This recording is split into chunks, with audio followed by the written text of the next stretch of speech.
Hey guys, in this video I'm going to explain to you how you can leave a league in NFL Fantasy. It is really easy and simple. So if you want to leave a league before the draft, what you're going to do is you want to use the delete team in the league's notes in the desktop's league tab, okay?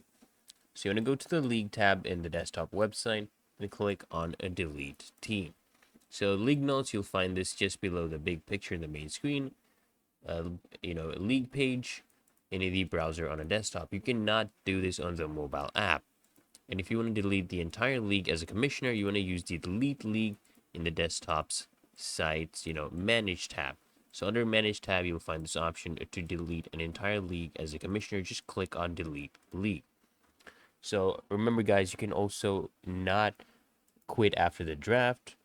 You cannot, even those people who did live drafts on accident, because this, will negatively and unfairly impact the league's other participants, so you cannot quit after the draft actually goes through. So if this video helps you out, and if it did, guys, consider smashing that like button, as well as subscribing to frequently asked questions, and I'll see you in the next video.